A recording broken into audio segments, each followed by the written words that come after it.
सो next question जो given है exercise 8.1 question number 6 class 10th mathematics is given है यहाँ पे कि angle A and B are acute angles such that कि cos A is equal to cos B.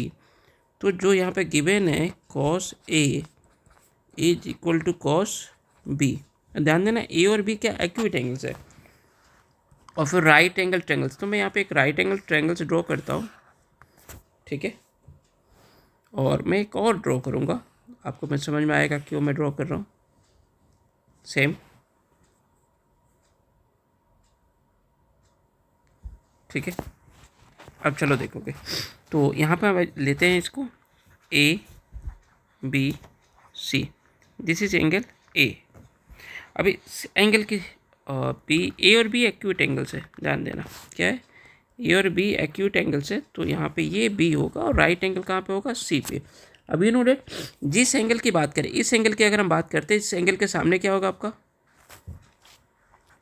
Perpendicular, this is hypotenuse और this is base. Clear. When अगर हम जब इस एंगल की बात करते हैं, जैसे बी ए सी राइट एंगल सी, इस एंगल की बात करेंगे तो इसके लिए एंगल सी के सामने हाइपोटेनियस में तो कोई चेंजेस नहीं आएगा, लेकिन इस एंगल बी की बात करते हैं इसके कोरस्पॉन्डिंग ये क्या बनेगा आपका, परपेंडिकुलर, और ये क्या हो जाएगा, बेस।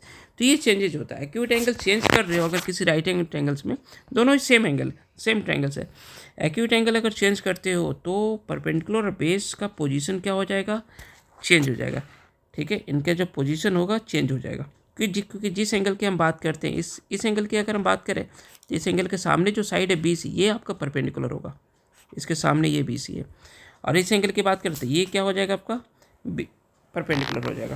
तो इस चीज़ का हमें ध्यान रखना था। तो चलो कॉस ए, तो इसी ट्रायंगल में जाते हैं कॉस ए इक्वल टू क्या होता है, you know that base upon hypotenuse, है ना जी। तो बेस तो क्या है आपका, ए सी है यहाँ पे, और हाइपोटेनियस क्या है आपका, ए बी। कॉस बी तो हम इस ट्रायंगल में देख लेते हैं, इस एंगल की बात करें कॉस बी, तो कॉस बी के लिए बेस क्या है आपका, बी सी अपॉन हाइपोटेनियस क्या आपका, ए बी। अब दोनों का डी न्यूमरेटर क्या है आपका, सेम है, तो मैं इसे रिमूव कर सकता हूँ, तो बचा क्या आपका, A C is equal to B C. Clear यहाँ पे।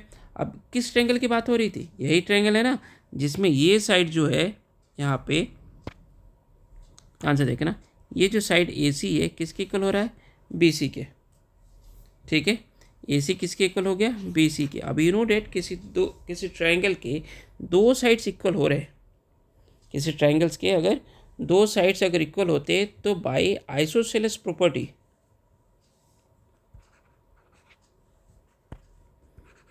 Bye isosceles property, that means क्या कहता है आइसोसेलेस प्रॉपर्टी, क्या कहता है भाई कि एंगल्स अपोजिट टू द, जैसे सही से लिखता हूँ मैं, angles opposite to the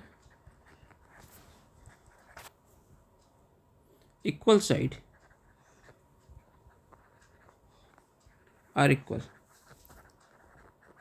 that means अगर यहाँ पे दो साइड्स इक्वल है तो आइसोसेलेस प्रॉपर्टी लगा दिया कि दो साइड्स के सामने जो एंगल्स होगा, अब जाहिर सी बात है ए सी के सामने, ध्यान से देखना, इस ए सी के सामने कौन सा एंगल है, एंगल बी है, और दिस बी सी के सामने कौन सा एंगल है, सामने कौन सा एंगल है, तो यहाँ पे लिख सकते हैं हम यहाँ पे कि एंगल ए क्या हो गया, इक्वल होगा किसके, एंगल बी के। दैट्स योर प्रूफ, दोनों ही एक्यूट एंगल्स हैं यहाँ पे। क्लियर है। हालांकि हमने यहाँ पे जो लिया ए और बी एक्यूट एंगल्स है, अब इसमें ये मेंशन हमने किया कि इसी ट्रायंगल की बात हो रही है, किस ट्रायंगल की बात हो रही है, इसी ट्रायंगल्स की बात हो रही है। यहाँ पे ये भी हो सकता है कि ये दूसरे ट्रायंगल का एंगल ए है, एक इस ट्रायंगल का एंगल है, दूसरे ट्रायंगल का एंगल बी है, तो उससे भी सॉल्व किया जा सकता है, बट ये शॉर्टेस्ट मेथड है आपको इसको सॉल्व करने का। क्लियर। सो नेक्स्ट क्वेश्चन के लिए नेक्स्ट वीडियो देखेंगे। क्लियर। बट आपको वीडियो पसंद आ रहा है तो आप चैनल को सब्सक्राइब करो, दूसरे के साथ भी शेयर करो ताकि दूसरे बच्चे भी इसका फ़ायदा उठा सके। क्लियर। चलिए मिलते हैं नेक्स्ट वीडियो में, तब तक के लिए बाय।